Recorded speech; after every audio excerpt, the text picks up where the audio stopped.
um, last sang prelim and midterm nag-discuss ta about individual taxpayers. So subong end term ang i-discuss ta is corporate taxpayers.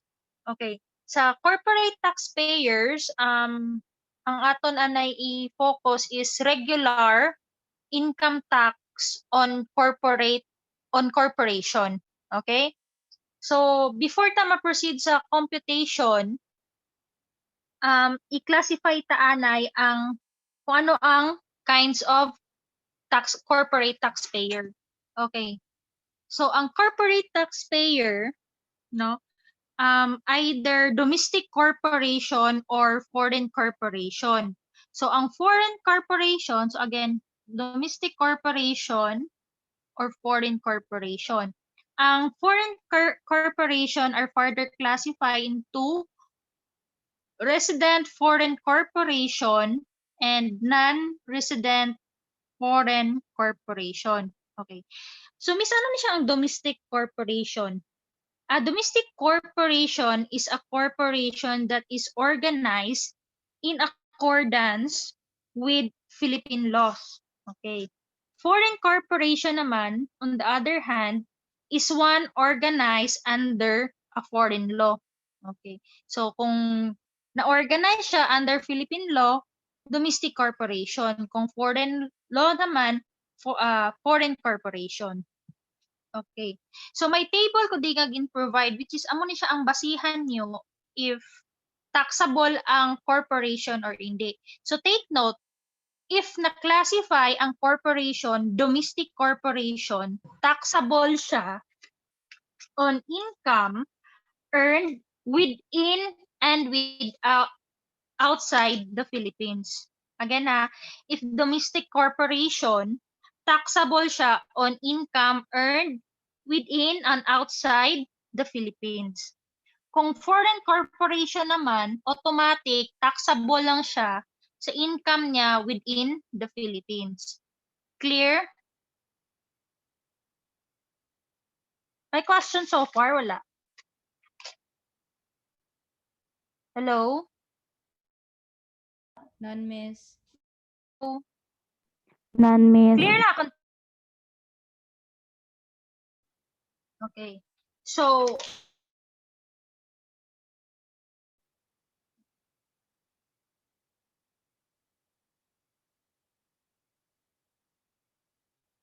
okay. So, ang corporation naman, no, a corporation shall be liable to pay MCIT and RCIT. Magambal ka MCIT means na minimum corporate income tax. Ang RCIT naman is regular corporate income tax. So again, ang MCIT, minimum corporate income tax, RCIT, regular corporate income tax.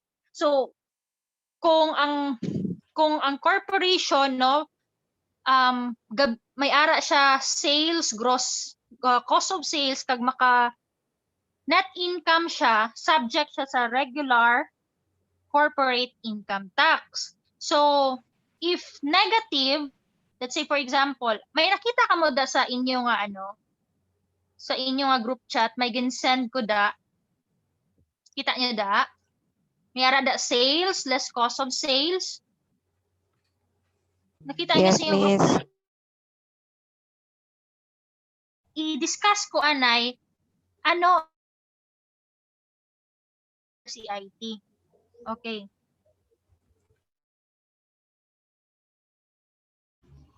Shall be liable to pay MCIT computed as 2% of gross income. So mag-compute ka MCIT, i-times mo lang ni ang 2% sa gross income. Okay?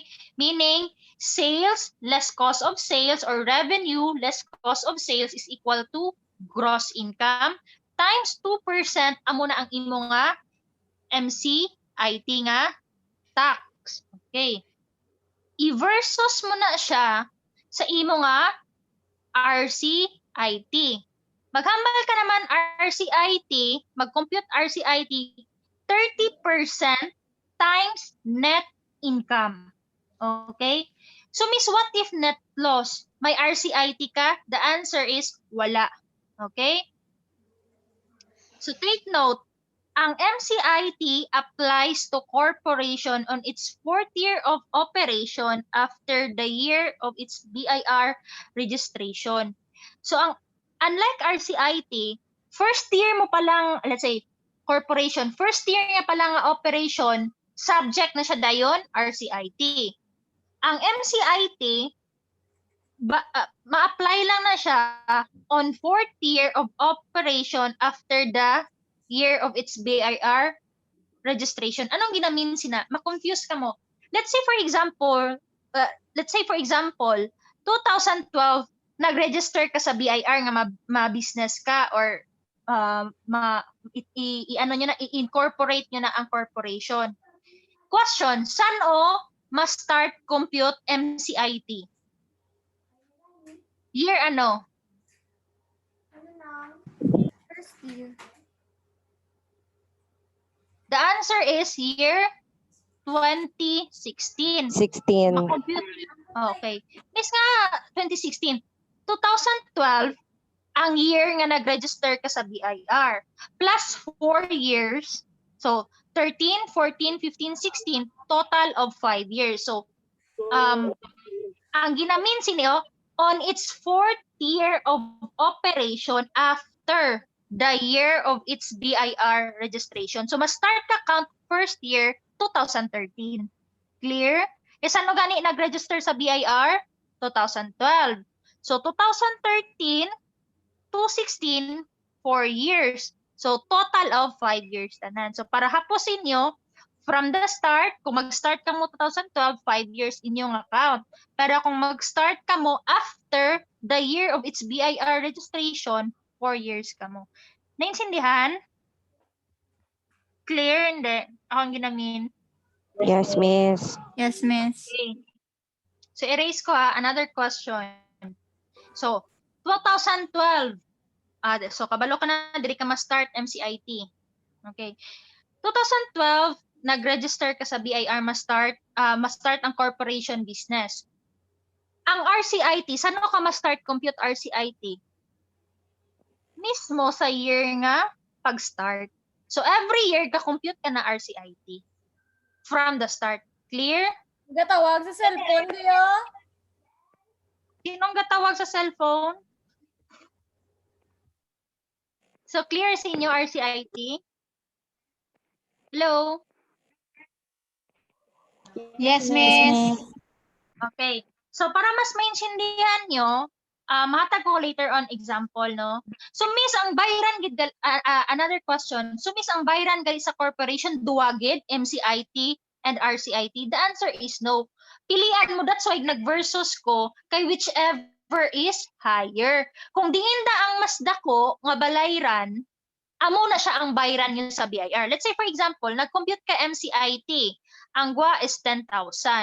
Nag-compute ka RCIT, ang GWA is 8,000. Ano ang balayran mo sa BIR? 10K or 8K? 10K, miss. 10K. Okay. It's because whichever is higher. Question, year 2012, ma-compute ka na MCIT? Hindi pa. So, 0. No. Okay. So, 0.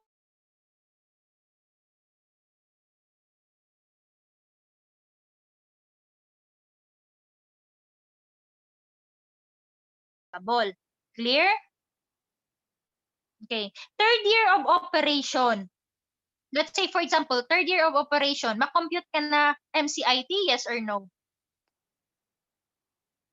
No, miss. No. Kaya hindi pa pwede yapon. So, anong balayran mo? Let's say, for example, pag compute mo RCIT pagka third year, ang GWA is 12. Anong balayran mo? 12,000 sa BIR. Clear?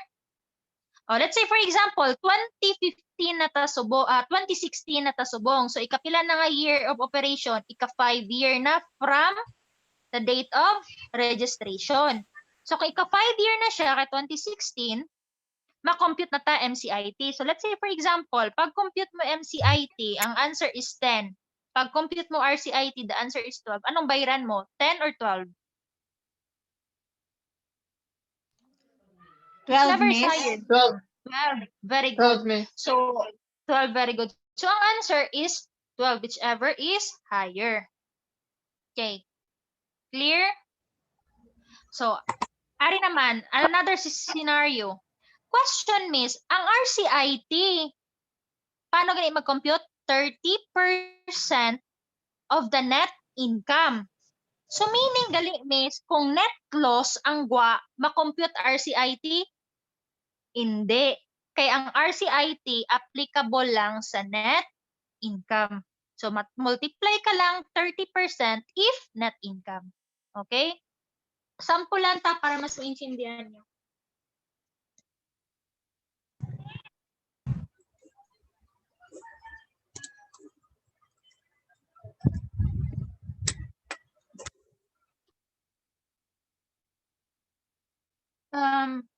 May nakita ka mo sa screen?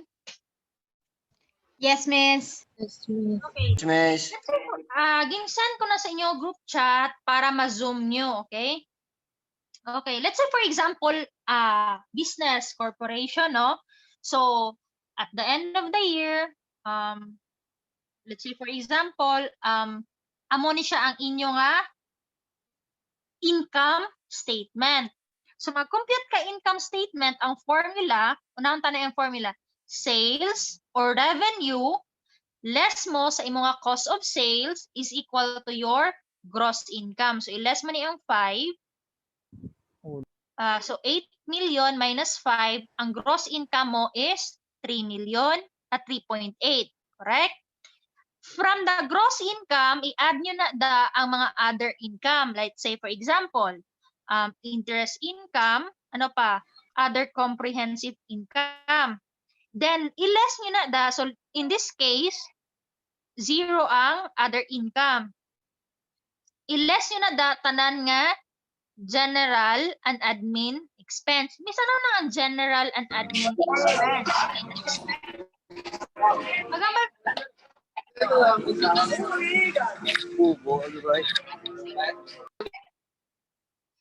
Okay.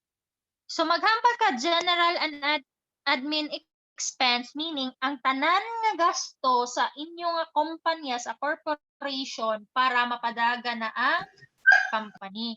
So, Miss, given ni siya, Miss. Yes, i-given ko ni siya sinyo. Ang sales, up to dire. Pero, kamo ma-plastar. So, i-given ko sales, amo ni. Cost of sales, amo ni ang amount. Ang mga expenses, amo ni ang amount. Kamo ang ma-plastar. So, ang formula, again, sales less cost of sales is equal to gross income. Add mo ang other income, nga, let's say kung ano pang ibanda nga income, less mo ang general and admin expense. Wait lang, i-mute ta ka, Anay. Pwede ng payment?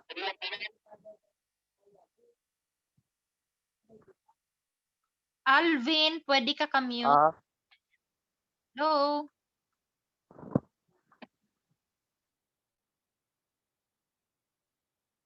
Alvin, pwede ka ka-mute?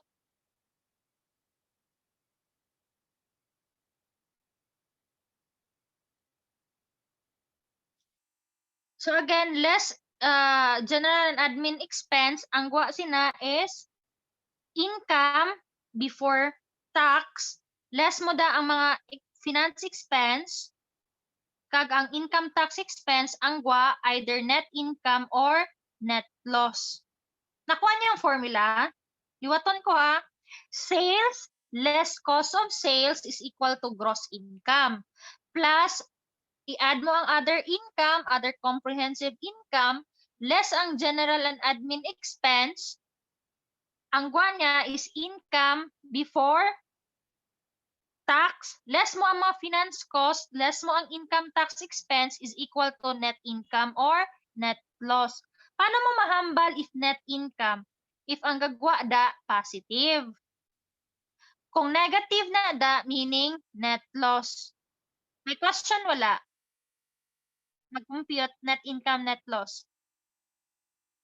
Hello? None, Miss. None, Miss. None. Okay. Let's say for example, na-compute mo na ni.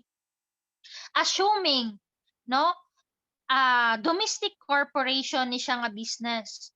Tapos, ara na siya sa iya nga ika-fifth year of operation. So meaning, applicable na, makompute na ta MCIT, yes or no? Kay ka-fifth year niya na nga operation. Yes, miss. Yes. So paano mag-compute MCIT? 2% of the gross income. So paano pila ang 2% sang gross income? 3,889,399.73 times 0.02 kay 2%. Pila ang MCIT? Kuha ka mo calculator. 3,889,399.73 times 0.02. Pila ang MCIT? 77,787 and 99.46. Okay, 99. Correct. Amo ni siya imo nga MCIT. Okay. Ang imo nga RCIT, pila? Ano ang gwa? Net loss, net income? Net loss. Okay, so take note, if net Zero. loss na da, 0 imo RCIT.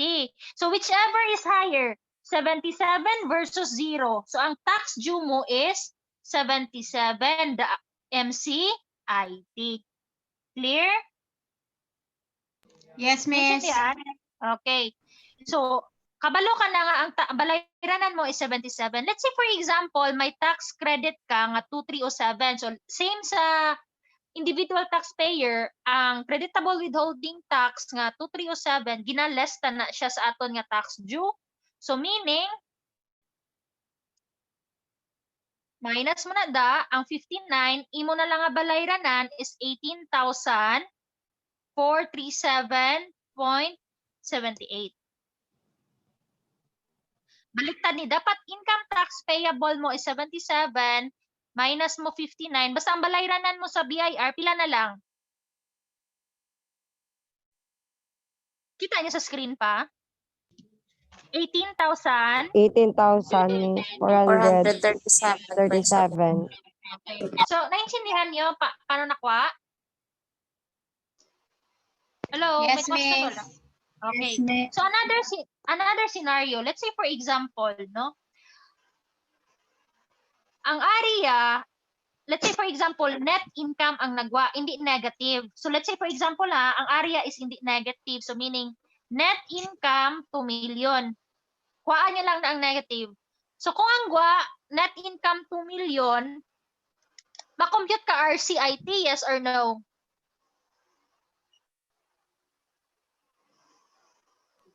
Assuming net income na hindi negative, so meaning positive. Positive 2,682,773.40. The question, ang question ko, makompute ka mo RCIT, yes or no? Yes, Yes. miss. Yes, Yes, miss. makompute ka. Paano mag-compute? Net income nga 2,682,773.40 times 30%. So times 0.3. Pila ang gwa? Pila ang imo nga RCIT? Kumputan niyo. May kalkyo mo da? 2,682,773.40 times 30% or times 0.30. Ang imo nga RCIT is 804,000. 832.02. 832.02.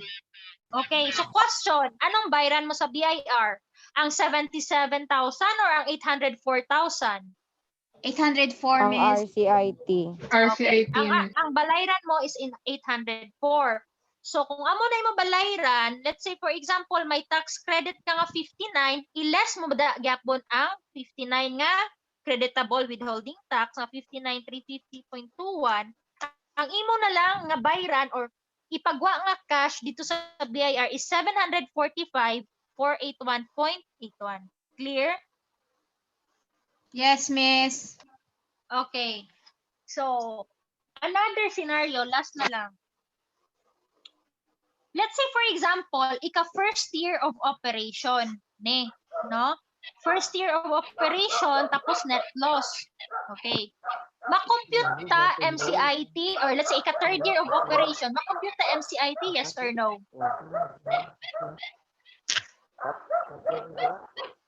No, Miss. The answer is no. Alvin, pwede ka ka-mute?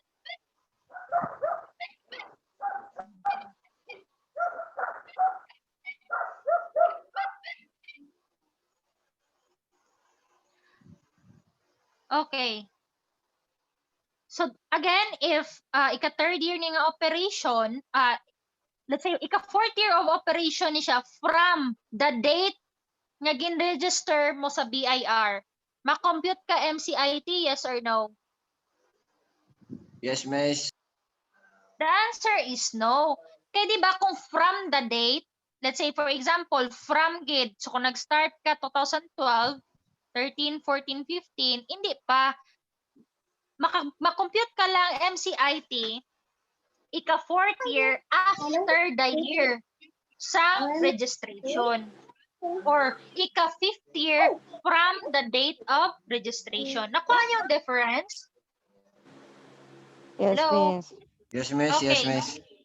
So the answer sa MCIT is 0. Correct?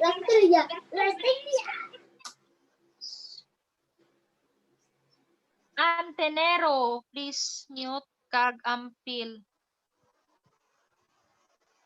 Okay, so the answer is 0 sa MCIT. Kung first, second, third, fourth pa lang siya from the date of registration. Net loss siya. Makompute RCIT, yes or no?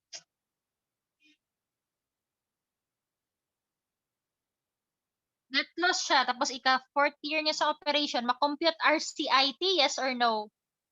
0, Miss. No, Miss. Wala. No, Miss. 0, okay. So ang question, may balayran ka sa BIR, wala? May ara. 0 versus 0, may ara? Kay third, Ay, no gali, Wala, Miss. Miss. wala. So kung wala ka balayran, 0 imo tax due.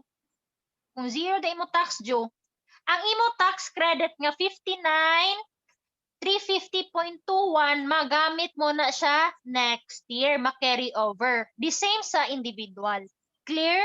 So kung next year may creditable ka nga 20,000, pila na ang total creditable mo next year? 79,350.21. Clear? Yes, Naintindihan? So ang tax credit same sa individual ha, ma-carry over mo, magamit mo pagka next year. Kung hindi magamit, this year. Okay? Kaya tungod 0 imo balayran, wala ka applyan, wala ka gamitan, pwede mo magamit ang 59,350 next year. May question so far sa income tax on corporation. Nan, makwiz None, ko. Miss.